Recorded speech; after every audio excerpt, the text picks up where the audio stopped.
আসসালামু আলাইকুম।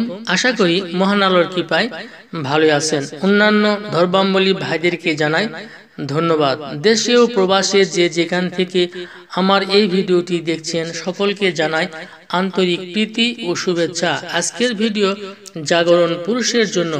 বিয়ের 2-1 বছর পরে যারা সহবাসের অনুভূতি হারায় ফেলে, আজকের ভিডিওটি তাদের জন্য। তো বন্ধুরা, যারা এখনো আমার চ্যানেলটি সাবস্ক্রাইব করেন নাই, প্লিজ সাবস্ক্রাইব করুন, আর যারা করেছেন তাদেরকে অসংখ্য ধন্যবাদ।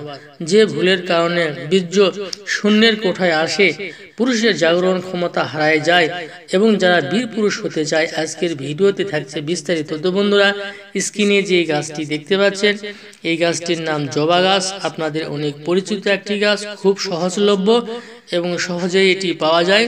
বিশেষ করে গ্রাম এবং শহরের দু জায়গাতেই কম বেশি পাওয়া যায়। এই গাছের যে অংশ সেবন করে আপনি একজন জাগরণ পুরুষ হতে পারবেন, তা থাকছে আজকের ভিডিওতে।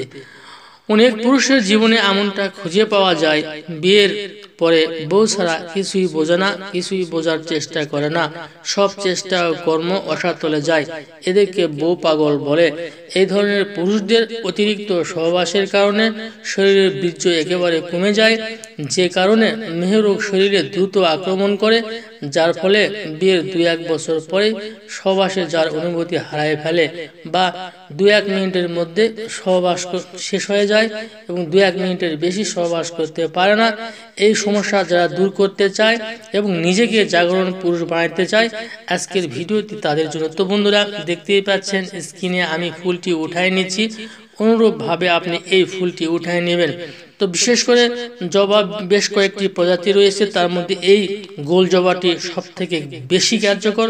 তো বন্ধুরা, এভাবে আপনারা উঠায় নেবেন, এই ফুলটি কালেকশন করে নেবেন। আমার হাতেই দেখতে পাচ্ছেন, এই ফুল নেবেন 100 গ্রাম, মকরধ্বজ নেবেন 50 গ্রাম। দুইটি আলাদা আলাদা পাটায় বেটে একত্রিত করে 30টি বটিকা বানায় নেবেন। হালকা রোদে শুকায় নেবেন। প্রত্যেক দিন সকালে খালি পেটে ঠান্ডা পানি দিয়ে একটি করে বটিকা যদি আপনি সেবন করতে পারেন, আমি চ্যালেঞ্জ করে বলতে পারবো, জীবনে কোনোদিন নারীর কাছে মাথা নত করতে হবে না। আপনি একদম জাগরণ পুরুষ হতে পারবেন। আপনি সারা জীবন ঘর সংসার করবেন, জীবনে কোনোদিন সেক্সের ডিস্টার্ব আসবে না। তো বন্ধুরা, ভালো থাকেন, আবার কথা হবে আগামী ভিডিওতে। আল্লাহ হাফেজ।